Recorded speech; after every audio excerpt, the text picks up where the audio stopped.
Hi guys, welcome back. That's the face you make when you've tried to record something about maybe 11 times and they were all fails. This is probably the 12th time and I'm gonna post this however it turns out. Welcome back. Thank you for tuning in to Cancer Not Contagious. If this is your first time clicking on this video, thank you for clicking on and visiting me. If this is not your first time and you viewed another video that I made, thank you for returning again. September is Lymphoma Awareness Month. The color is like a lime green, so this is what the lime green is for. So I'm wearing lime green in honor of those that are fighting different lymphomas, different types, I should say, because lymphoma is a blood cancer. So, in honor of those that are fighting different types of lymphomas, I'm wearing my green. So, this video is basically checking in to see how you guys are doing, checking in, letting you know that I am okay, all is well, and to also answer a couple of questions that I'm frequently asked, which is when was I diagnosed, how was I diagnosed, and what I did after being diagnosed, like what was the next steps that I had to take. So, first question is, when was I diagnosed? I was diagnosed with cutaneous T-cell lymphoma in July of 2014. That was an official diagnosis. I had been misdiagnosed at least twice from 2010 to 2014. So that was about a good 4 years that I was in limbo. I had been suffering from the disease since maybe 2006 because I had at least one patch come up, which is basically how the disease presents itself. It presents itself as a skin rash. So at least in 2006, I had one rash on my right arm, and I didn't know what it was. So I used a cream, and it went away. I was fine until maybe like another 2 years later, a rash popped up again. Used cream, it went away. So 2010 comes and they're coming out in different places. So I'm like, okay, this is not something I can self-treat. I need to go to a doctor. So I went to a dermatologist and I was told that it was not cancer, which was not true. It was cancer, but the person just was not a specialist. So he obviously wasn't familiar with the disease. So after performing a biopsy. He did one biopsy and he sent it off to a lab, and I guess, the results read that it wasn't cancer. Maybe they were looking for the type of cancers that they were used to finding and not this rare cancer that I'm battling. So jump to 2014, and I'm just being really brief with this because there was a lot that went on in between, but I don't want to bore you guys. So 2014 is when I was diagnosed by NYU. That they have a team of cancer specialists there, and I wasn't even thinking this is a cancer. That hospital, that part of the hospital was a cancer, basically a cancer clinic. And it didn't dawn on me, but I guess God does everything for a reason. Everything happened the way it should have happened. So I was put right where I needed to be, right where I could get the answer that I needed, being that I had been suffering already for so long. So I was, I get distracted because I'm being nosy now. my neighbors are doing, they're having a barbecue and I'm being nosy. So, so in 2014, when I went to see the dermatologist, who was not a CTCL, sorry guys, CTCL specialist. She wasn't a specialist, but she worked with a doctor, or she was friends with a doctor who was a specialist in that area. So anyway, she did an examination of me. And here's the thing, when you're going to a dermatologist with complaints of a skin issue, rashes, or anything, they're supposed to do a full body examination, meaning you undress, you take off your clothes with the exception of your bra. If you're a woman, your bra and your underwear. If you're a man, probably just like your underwear. They do a full exam because you have skin everywhere. You don't just have skin in the spot that you're complaining about. So a proper exam will be done the correct way. Like, it'll be done with you showing all of your skin. So when she first told me that, I was like, huh? Like, I didn't go through this before, which was an indication that they didn't do their job.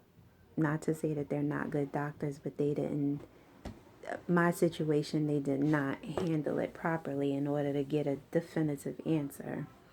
So she had me take off my clothes, just my bra and my underwear, and I had on a robe, a robe just to cover me. But when the exam came, I had to take that robe off. So anyway, she examined me, and I showed her I didn't have that many spots, that many rashes, but I had enough to where she had a couple of places she could look at and see that this is just, it's a problem.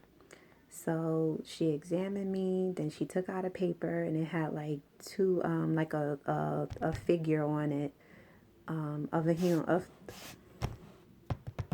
Terry, you went to school. This is unacceptable. She took out a paper, and it's a diagram of a body, and it shows the front of the body and the back of the body, and it has different places on it where you could mark where the issue was. And I believe at that time I was breaking out on probably like the back of my legs on both sides. I believe like my chest area and my arms. So she was just examining me. She asked me questions like, how were the rashes itchy? Did they burn? Like, did I notice that anything would aggravate it? Like perfume, detergent? She just asked me whatever she thought she could as a dermatologist. So I answered everything, and I just told her, no, I basically had stopped wearing jewelry. I stopped using I stopped using detergent with like fragrance and different things in it. I switched to like a really gentle detergent. I tried to do everything that I knew that I could do to not irritate my skin. I wore cotton, like softer fabrics. So she asked me all of that, and I told her. She was like, okay, we're gonna do some blood work, which is, it's common. That's what they do, being that the rashes were in different places, and based on whatever information I gave her, they drew blood, they tested me for everything, and I saw the paper. It's like leukemia, lupus, like different things, different types of cancers, different, just anything that they could think of. So that was that. I came back in, I don't remember what year it is right now. Well, not what year, silly. It was 2014, but I don't remember if it was I think it was like 2 weeks that I went back, and she first of all, they called me, which was like an indication that something was off. It was something was wrong. It was a little bit more than just a common, okay, I'm going to prescribe you a cream for whatever you're dealing with. I knew it was serious when she called me. So she called me. I was at work and she was just like, I'm going to need you to come back so that we can discuss the results. I'm not thinking cancer. I'm just thinking like, I don't know what I thought at that point. I just wanted an answer. But I knew that I just had a gut feeling. You know, you get that gut feeling something is not right. I knew it was more than what I was thinking it was, which was dermatitis or psoriasis or eczema. I knew it was deeper than that. So I went back to 2 weeks and I went back by myself. I was supposed to go with my sister, who is my proxy, because they ask you to name a proxy in case anything should happen and you can't speak for yourself. So she's my proxy. And before I named her my proxy, on paper, I deemed her my proxy because I knew she would be able to speak for me. She didn't go with me. And I think it was a blessing because I don't know if she could have handled everything that transpired that day. So I went back, I got my results. She told me it was cutaneous T-cell lymphoma, which brings me to that's the second question that I normally get asked. How did you feel? I will never forget that day. When she said she said you have cutaneous T-cell lymphoma, and I'm like, I know what lymphoma is. That's cancer, but I don't think you saying the right thing because I don't have cancer. That's what I'm thinking in my head. Like, how could that be? Just give me my cream and let me go. Give me something to put on and it'll go away and just let me go. But again, when something is not right in your body, you know. So I just had that lingering gut feeling that something is not right. So anyway, she tells me that it's cutaneous T-cell lymphoma, which is, I know lymphoma is cancer. It's a form of skin cancer. I ain't hear nothing else after that. It just sounded like Snoopy. What is it? The teaching Snoopy? Just like, I ain't hear nothing else. I'm sorry, it's so noisy. I went blank. I went blank and I was just like, oh my God, cancer. I don't know if I thought I was going to die. I was just scared. I was like, oh my God, I couldn't even think straight. I'm like, I think that clinic is on the west side in Manhattan. So I'm just like, it's busy, busy, busy traffic. And it's like summertime. And I could just feel like I'm walking across the street in slow motion. And everything just seemed to be taking forever.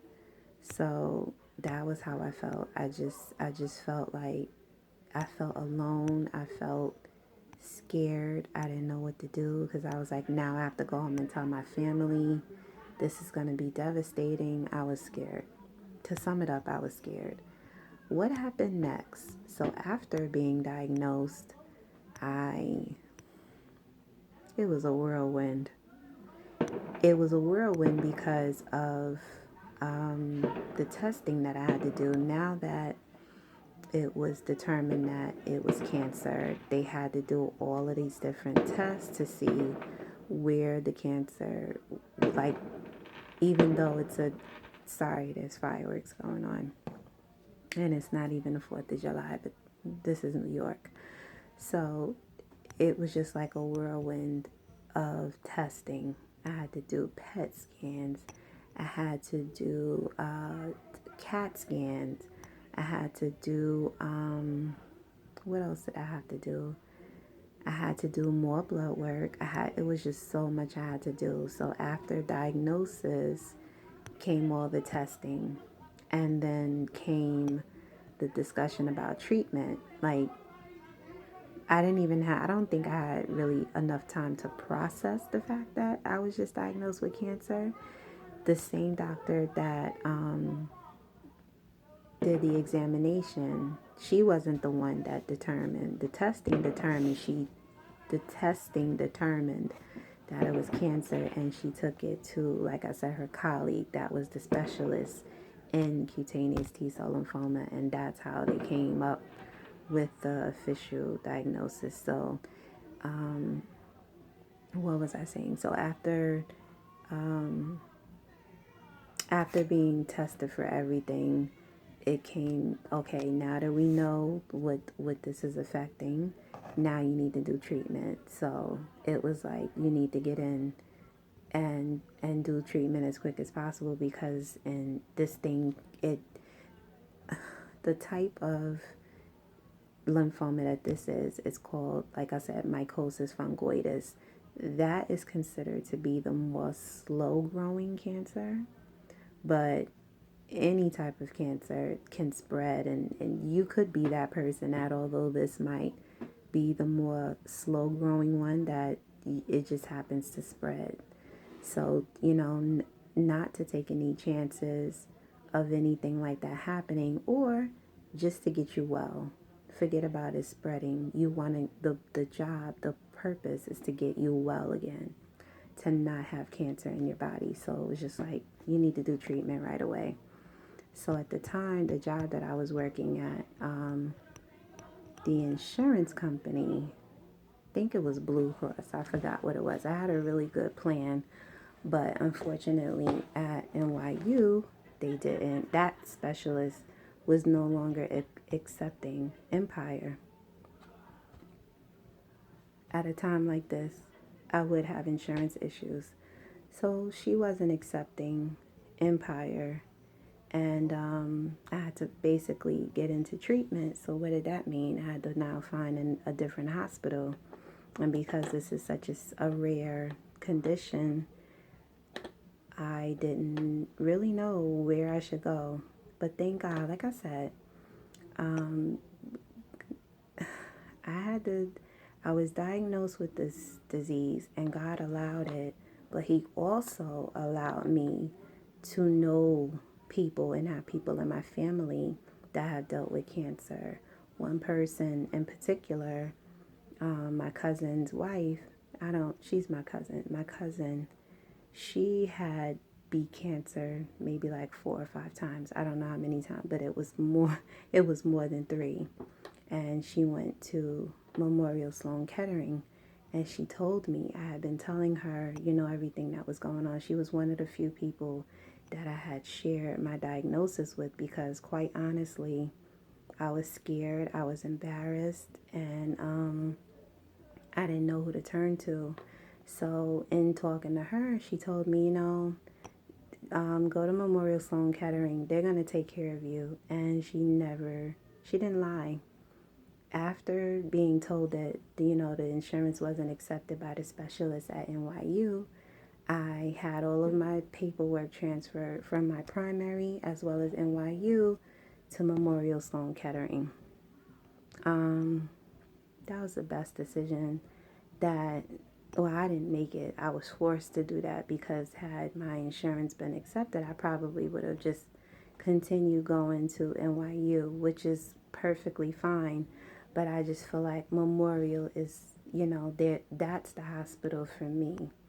So that was pretty much the next step. Going to Memorial Sloan Kettering, doing the testing all over again. More PET scans, more CAT scans, more blood work. So that was the next step that happened after I was diagnosed. I think I was pretty long-winded just now, but I hope that I answered a couple of questions that normally people will ask me. Like I said, which is, when did you get diagnosed? How did you know it was cancer? And what did you do next? What I did next is fought, and I'm still fighting. So with all of that being said, I'm probably like at the 20-minute mark, and I didn't want it to be long-winded again. I hope I wasn't all over the place, but I just wanted to talk about those first few things. We have more to talk about because I have more, so much more to share, so many things that happen in between that, but I just wanted to answer that because I just find that most people ask me those questions. Oh, and also they always ask me, what stage were you in? The doctors didn't officially stage me, but doing my own research and based on, because how they stage this is they stage it based on how many tumors you have.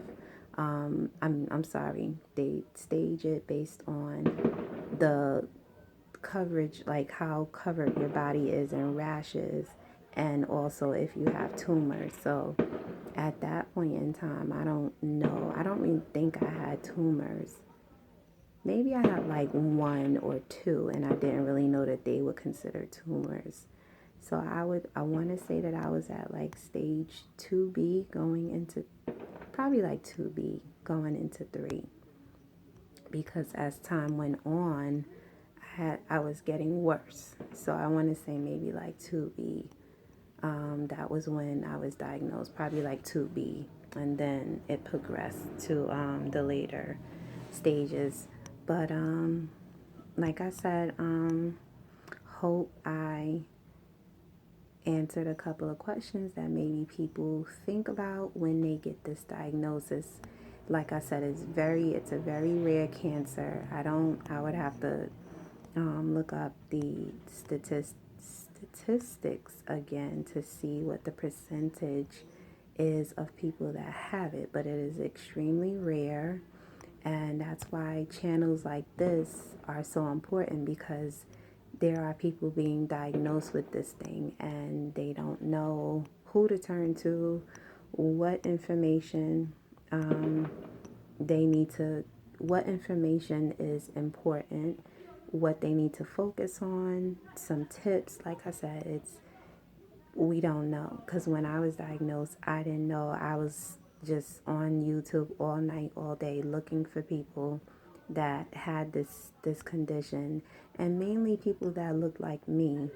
I didn't really find too many black people on YouTube or that I knew personally that were dealing with skin cancer. So that's what I'm here for. I know, like I said, I know I could be long-winded, but at least in all of this win, you're getting some good information and you're going to laugh. Even if it's at me, you are going to laugh. You're going to be encouraged, and hopefully I make you smile. So, everyone, please take care of yourselves.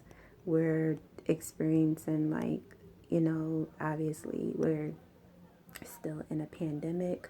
So, especially for people that are immunocompromised, such as myself, meaning your immune system is, it's not, what it was if you were born without a condition that would affect your immune system. Basically, your immune system is not as strong. So obviously, those with cancer or different types of diseases, and that affect your immune system, you need to be safe. Continue to wear your mask, pray, stay inside if you can. Don't be afraid, but take care of yourself. Basically, don't put yourself in situations where you could cause this disease to flare up, because that's what happens. T cells are your disease fighting cells, and this is a T cell lymphoma or a T cell cancer. So why put your body through anything that is going to have to cause you to fight off not only cancer but something else? So just stay safe, guys. Enjoy yourselves, but do it safely. I want to tell you that I love you guys, and I so appreciate the support, the love, even the questions. You have questions, you email me. You can comment down below, like, share, subscribe. Just stick with me. And I'm sorry if this it's probably a little bit dull now because my battery is dying. But I love you guys, and stay tuned for another video. And that's it. Bye.